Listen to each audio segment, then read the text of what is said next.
you know, right off the bat, I just want to say, I don't know if I'm gonna like this video. I don't know if I'm personally gonna like this video, which is fine. Because here's the thing, right? My name's Alana, by the way. What's up? Here's the thing. I really want to make videos about music because I love music so much. Like, Spotify is the only thing that I actually pay for. Like, I borrow other people's Netflix and stuff. Like, my family pays for Netflix and things of that nature. But, like, I love music so much. But trying to make this video, I don't know why. I'm having so many problems with this. So we're just gonna go for it. It's gonna be messy. It's gonna be kind of rough. I might unlist it. I don't really like delete my videos. I already have a bunch of unlisted videos. Like, I've done YouTube, like I've made other YouTube videos. They're unlisted. I might make them public again. I don't know, who knows. But this is gonna be a mess, and that's okay. Because I'm a mess. And that's okay. So yeah, today I'm gonna be talking about Pink Floyd, because I'm not joking, this is not a lie. I have not listened to Pink Floyd before this, at least not on purpose. I'm sure like I've heard songs that sample Pink Floyd, I'm sure I have, but in terms of like actually fully listening to a Pink Floyd song, never done it before. Of course I knew who the band is. I think partially maybe it's because I'm American, you know? I feel like that partially has some influence on it, but so I grew up like listening to a lot of R&B music, and when I was in high school I started listening to alternative music and rock music and all of that.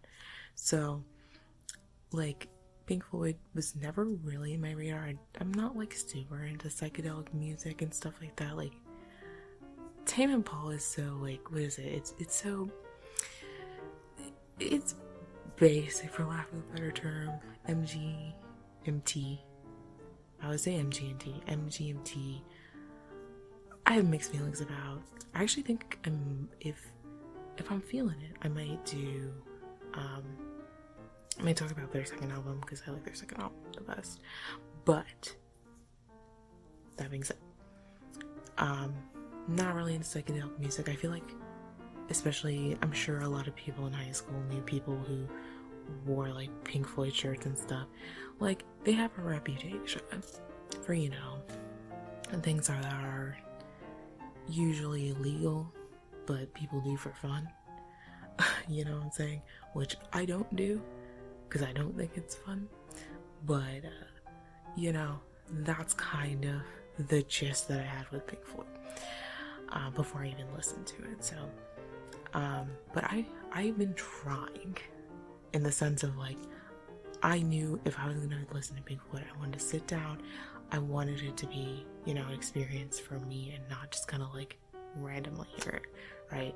So the other week, I was like, I really love music. I really want to start occasionally making music, or making videos about like music that I enjoy. I really want to make some videos about like reviewing some of my favorite albums and the reasons why I love them so much. Which is in this video, so Lord knows why I didn't do something easier. Like, I probably should have done like Teens of Denial or something. Yeah, me and my car seat headrest nonsense. Should have done that, but I was like, no, let's make it really difficult for me off the bat. Anyway, let's get into it. So for obvious reasons, because I think it makes no sense for me to sit down and be like, let me give you a genius / you know, there's so many Pink Floyd books, by the way. Because I was trying to do some legitimate research when I was gonna make this video, so I was doing legitimate research, and there's so many, there's tons of videos, there's tons of books.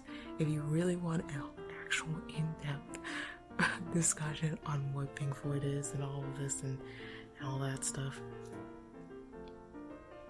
watch that, read that. Don't watch this video, because that's not what this is. It's very much like sort of gut reactions with, of course, like the influences from the material that I watched and read.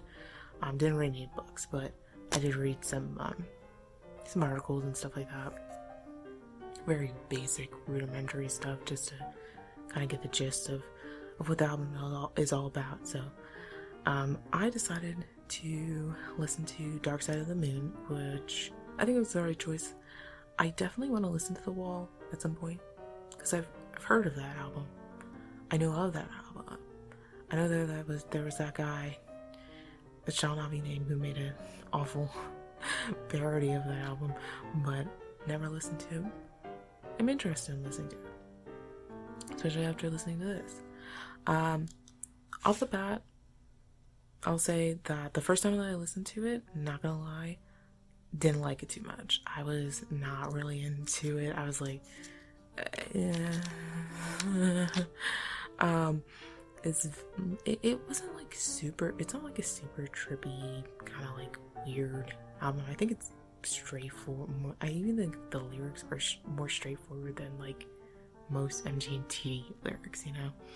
So, but anyway, my point is that the first time I listened to it all the way through, I was like, yeah, this isn't for me. Maybe I was like, I don't know if I'm gonna like it, and that's okay, you know. I don't think everyone has to like every single type of music. I think that's ridiculous, you know.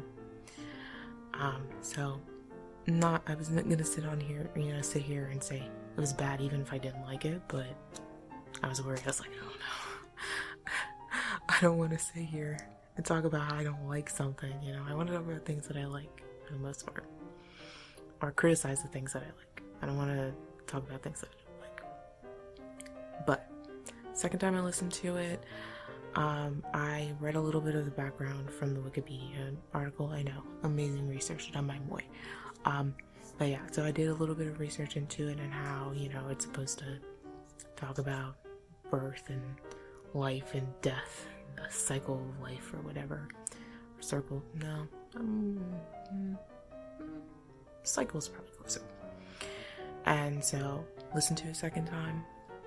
Third time I listened to it, well, the second time I listened to it, I actually liked it a little bit more. I was like, hey, you know what? I don't hate this. I think I might like this. Third time I listened to it, pulled up the Genius lyrics, looked at the different annotations, that most of which were provided from the band. So that was some great insight into what some of the lyrics meant, what the songs meant. That was great.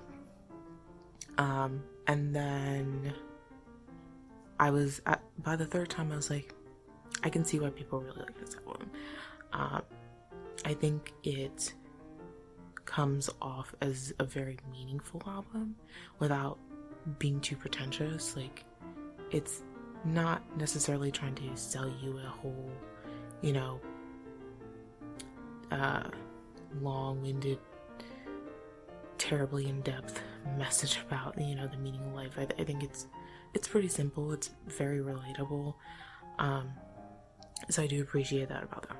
So, fourth time I listened to it, I just kind of listened to it again, without any of the lyrics, without any kind of thing in the background. Listened to it. I took some notes. I think the next time that I review an album, I think I want to listen to it like 5 times, and then the fourth time I kind of just want to listen to it without the notes, and then the fifth time do the notes. With some stopping and starting, or maybe I'll switch it or something like that. Anyway, by the time I had gotten to that point, though, I was, like I said, I like the album. Is it my favorite album in the world? No, but I didn't grow up listening to this. I you know, to me, a lot of it's very different to the music that I listen to on a regular basis, you know.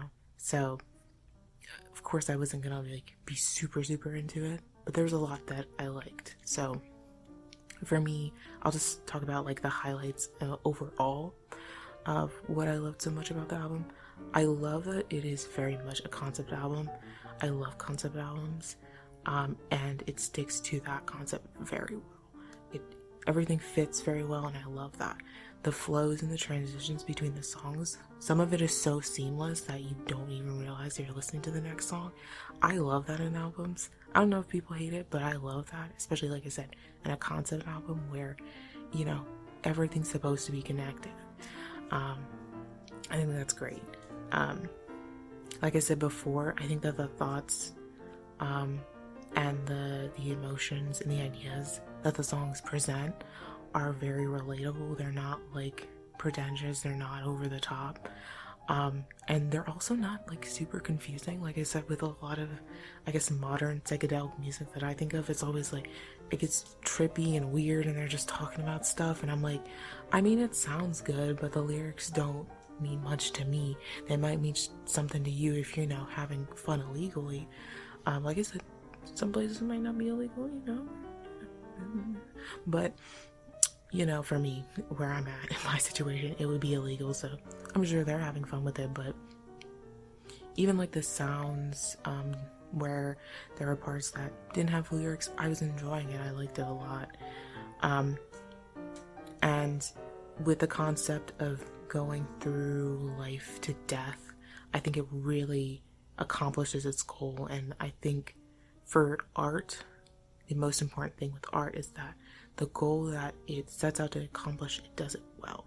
It tries to evoke certain emotions to the audience, and it does that in a really impressive way that I didn't initially expect.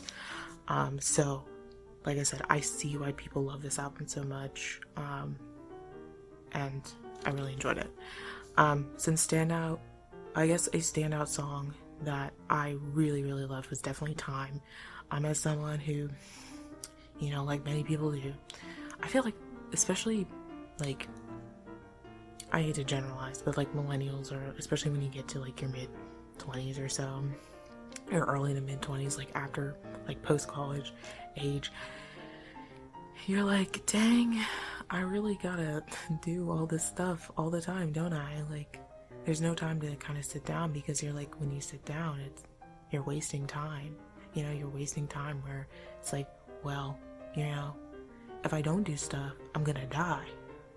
And that's a really like toxic mindset, and I think that it, like I said, the lyrics, I'll probably put some lyrics around, like some of the lyrics that I really liked, here or something around, just because I like I said, I really like that song. That's a song that I can absolutely see myself listening to just outside of the album, because I've only been listening to the album. I haven't listened to any of the songs outside of the album, so I might put that in a playlist or something like that. Who knows? And I guess for me, the two kind of disappointments. So one, I know that Money is like a really like that song is, I don't know if it's irony. They said it was irony in the Wikipedia article, but it's, but the thing with Money is that it made a lot of money, even though it's about how capitalism sucks, which we love an anti-capitalism, anthem. I'm all about it. So definitely was into that song, but I should say I love the lyrics of that song. Not so much the sound of it. I wasn't into that too much. I think it's okay. It was okay song, but I expected to love it as much as I loved Time, for example. But it was okay.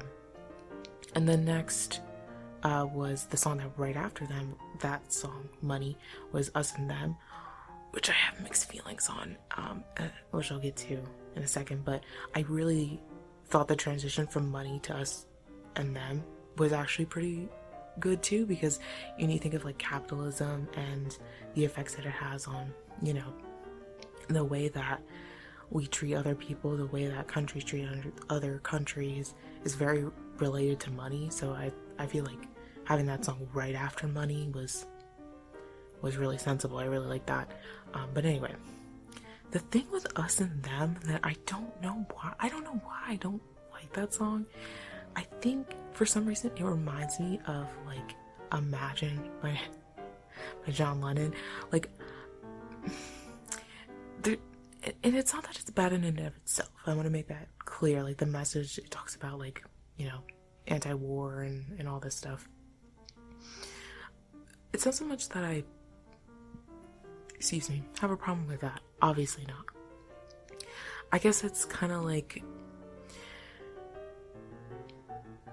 it's this weird feeling that I get with that song. It's a weird feeling that I get when like companies are saying like BLM. It's not like I'm like, why are you saying it? It's not like that. It's just like you get like a weird like kind of like feeling in your stomach, like I don't know. I don't know what it is.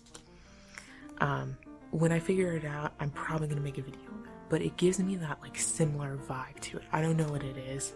Not saying it's a bad thing. If you love that song and you love the message that it has in it, great for you. But for some reason, it throws me off a little bit. But I like the sound of it though. I think it's a fine song. It just, something about it is a little off. I don't know. Anyway, like I said, really enjoyed it. Overall, I enjoyed it a lot. I don't know if I'm gonna listen to it all the way through again, just because there's so many albums I need to listen to. I still need to listen to Fleet Fox's new album, like The Shore. I still haven't listened to that. I need to listen to that. So, don't know if I'm gonna listen to it again all the way through anytime soon, but definitely love Time. Time is my favorite song in it. Really glad that I gave it a chance. Really glad that, I enjoyed it. Because that would have sucked if I listened to an album 5 times that I didn't enjoy. Also, really like that it was only like it's like 42, 43 minutes long. Love that. That's great. We need some more 40, 45 minute long albums. Lord knows. Some people's albums are too long. It's too much. Anyway, that's pretty much it. Like I said before, I love music. I'm probably gonna link maybe like a couple of my like Spotify playlists. I make playlists like every month of all the songs I've listened to. They're not all new songs, but they're just songs that I found during that month. So I might link a couple in the description if you want to check out some of my Spotify playlists. And hopefully next time when I do an album review, if I decide to do it, it'll be on an album that I've actually listened to, so it won't be as difficult as this video. That is all. I hope you have a wonderful day. I'm gonna cry tomorrow because tomorrow is the last day of Una's Honest. When this video comes out, Una's Honest will already be dead. I have my Una's Honest hat on. It's got some dust on it. Oh well. And I'm gonna go to bed because it's almost 1 o'clock in the morning and I have work tomorrow. Thank you for watching, and I will see you next time with, my video about asexuality and fan fictions and why y'all need to, I'm gonna give you some tips on how to do better. That's gonna be the next video. The next video is gonna be that one, and I'm gonna make another video. I'm so excited actually about the video after that. I'm gonna make about one of my favorite books, so that's gonna be really fun too. That is all. See you in the next one. Goodbye.